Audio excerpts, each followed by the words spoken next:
Fact or fiction about the movie Gladiator. It was released on May 5th in the year 2000. Still makes me laugh. I got 7 statements here. Frank is going to have to guess whether or not that statement is a fact or it is fiction. Number 1, fact or fiction, Russell Crowe improvised the line, "Are you not entertained?" on the spot. That is fact. Yep, it is fact. The iconic line shouted after Maximus slaughters his opponents was completely improvised by Crowe. Director Ridley Scott left the camera rolling after the scripted scene ended, and Crowe spontaneously shouted the line in character. It became one of the most quoted lines in film history and was not even in the original script. Next up, fact or fiction. Joaquin Phoenix stayed in character as Commodus throughout the entire shoot of Gladiator. Fiction.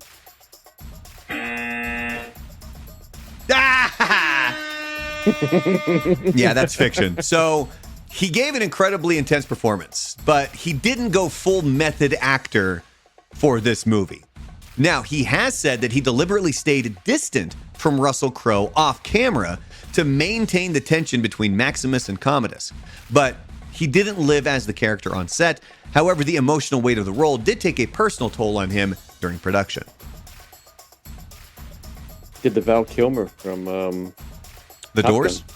Oh, No, Top Gun? Top Gun, when he stayed opposite of Tom Cruise and all the guys because he didn't want to be friendly because he wanted to keep that energy of he was the heel of the movie.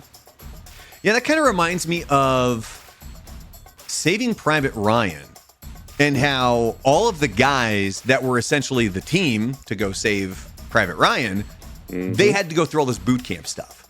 And of course, if you remember through the movie, the whole time in the back of their brains, and they're kind of having conversations about it, where they're like, why are we risking our lives to go save this one guy? So there was a little animosity towards Private Ryan. And then in the reality, Matt Damon didn't have to go through any of the boot camp with them. So there was actually some real animosity there where they kind of, you know, it wasn't terrible, but you could definitely sense that there was not tension, but there was a bit of a distance between the rest of the group and Private Ryan in real life. They were vibes, man. Serious vibes. Dog hair everywhere in this house. Jesus. Next up, fact or fiction. Oliver Reed died during filming of Gladiator, and his remaining scenes were completed with CGI. Yeah, I do know he died filming.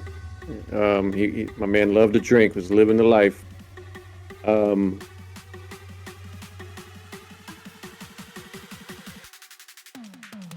can't remember what I said. Fiction. No, that is a fact.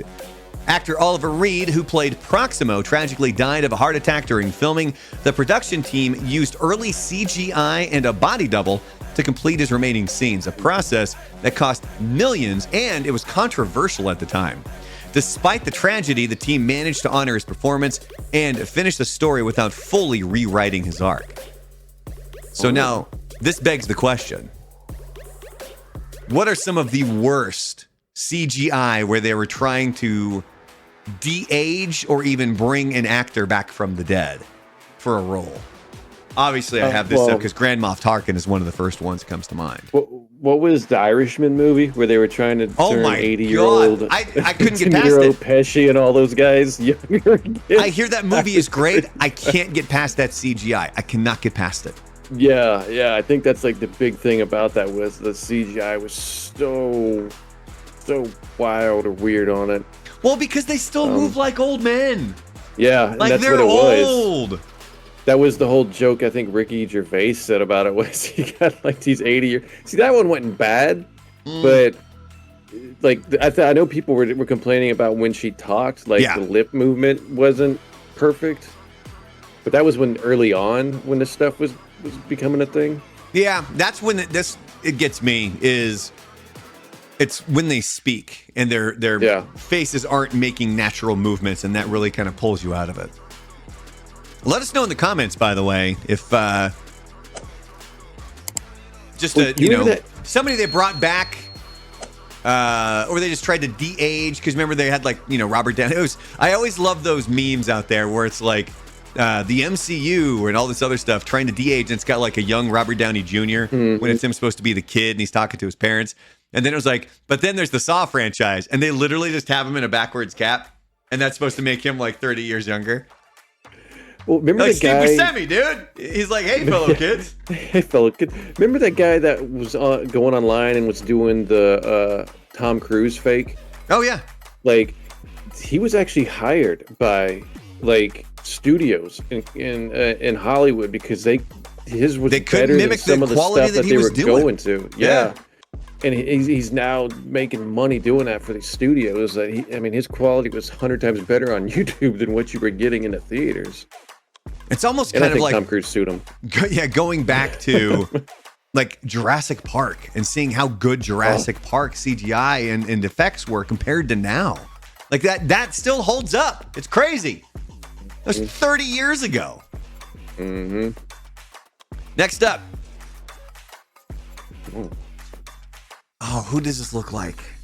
Dork? No, it looks like, I'm blanking on his name, but it's the guy Seth that shreds. Rogen He shreds. Well, he kind of looks like Seth Rogen, but it's the guy that shreds Metallica in Stranger Things. Coincidentally enough, he was in Gladiator too. I can't remember his name. Steve. No, not Steve. Oh well, moving on. Fact or fiction? I like his Fraggle Rock eyes. Fact or fiction? The film is historically accurate to the real Roman Emperor Commodus. I think that's fiction. I think they really took a lot of different stuff. You are correct, sir. Yeah, it's fiction. Gladiator takes some major liberties with the story. The real Commodus did fight in the Colosseum, but he wasn't killed there. And Marcus Aurelius didn't die at his son's hand. Also, Maximus was a fictional character, though loosely inspired by a few real Roman generals. In short, great movie, not a documentary. But then it also kind of, begs the question, does historical inaccuracy completely take you out of a movie? No, because 80% of Hollywood movies are historically inaccurate. Well, this is what I'll say. If it's like something that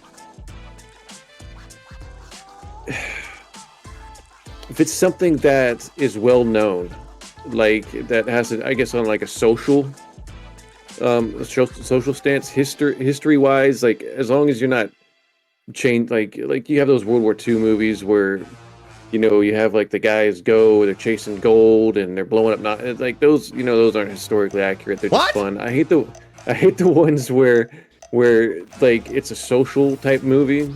And like, I'm not saying like this is the case, but like a Dr. King movie, and then they'll completely ignore certain aspects of maybe his character and just focus. Do you mean Dr. King like Dr. Martin Luther King Jr.? Yeah. Oh, because it sounds when you say Dr. King, it's almost like you were referencing Don King. Don King.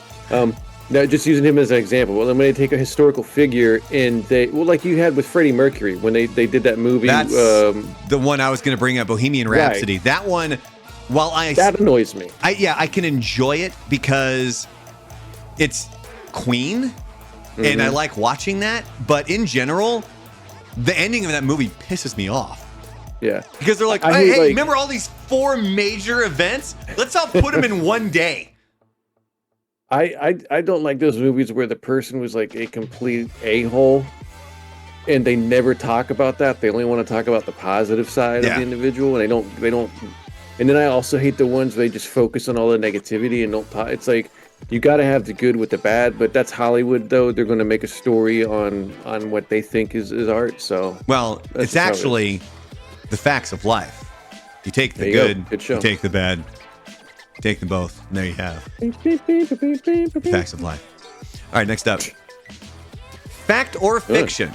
Hans Zimmer reused parts of the Gladiator score for Pirates of the Caribbean. Ooh, I could say fact because I could see him like underline stuff being used, like background rhythm. Yeah, you are correct. Fact, sort of. So Zimmer worked on Pirates of the Caribbean, Curse of the Black Pearl. Zimmer was the producer, and parts of Gladiator's themes and structure heavily influenced it. The two scores share similar motifs, especially in their swashbuckling, percussion-heavy buildups. If they sound similar, it's because Zimmer had a hand in both universes. There you go. Good job, Zimmer.